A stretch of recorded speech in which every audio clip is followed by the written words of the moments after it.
داده. دادستان تهران ادعای کشته شدن نیکا شاکرمی در آشوب‌های اخیر را رد کرد. رسانه‌های خارجی در چند روز گذشته ادعای مفقود و کشته شدن این دختر را با آب و تاب زیادی منتشر کرده بودند.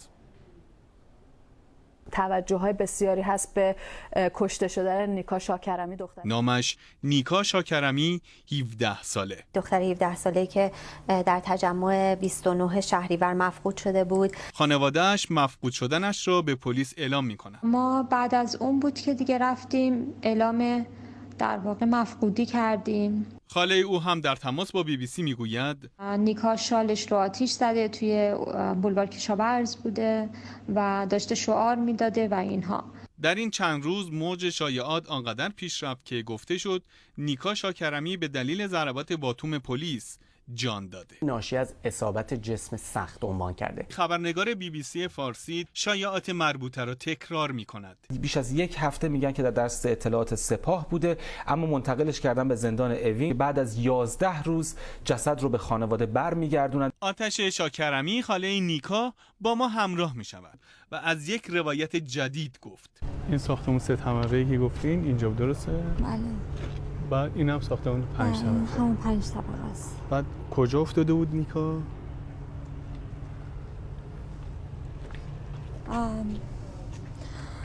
یک حیاط پشتی این ساختمون داره. خب که پشتشه. آها. داخل اون حیاط افتاده بوده و از بغل دیواره این ساختمون پرت شده اون تو. آنچه که خاله نیکا شاکرمی گفت مدیر ساختمان هم روایت کرد. اتفاق کجا افتاده بود دقیقاً؟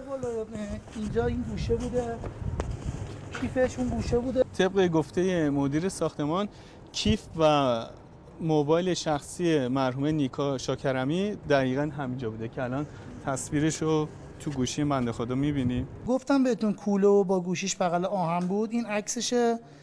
اینم عکس پیکرین بنده خدا که اون روز اتفاق افتاده بوده. گفت من این ویدیوها رو می‌بینم خیلی برام جالبن خاله و منم دلم میخواد برم ببینم چه جوریه این. نیکا شاکرمی 29 شهریور ماه ساعت 5 عصر برای دیدن اعتراضات به بولوار کشاورز می رود و ساعت 3 دقیقه بامداد به منزل بر می گردد، اما نه منزل خاله، به منزلی یک کوچه بعد از منزل خاله‌اش می رود. در این دوربین ها ساعت 3 دقیقه بامداد 30 شهریور ماه نیکا شاکرمی چند منزل آن طرفتر از خانه خاله‌اش وارد این ساختمان می شود.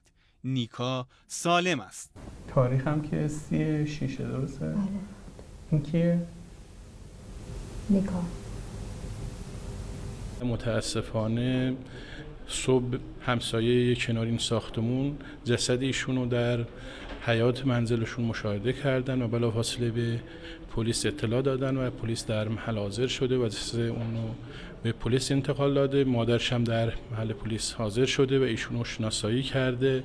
سپس جسد به سردخانه پزشک قانونی منتقل شده و اونجا هم تحویل مادرش شده. علت فوتش هم گواهی پزشکی قانونی مؤید این است که شکستگی و سر و گردن و اعضا مختلف بدن در گواهی پزشکی قانونی مشهود است و هیچ گونه گلوله‌ای ضرر و جرحی که واسطه چاقو یا امثال هم باشه در بدن ایشون مشاهده نشد. نیکا شاکرمی نه در روستای دور افتاده بلکه در روستای پدری در کنار پدرش به خاک سپرده شد. دختری که دستگاه قضایی و انتظامی همچنان پیگیر پرونده فوت مشکوک او هستند.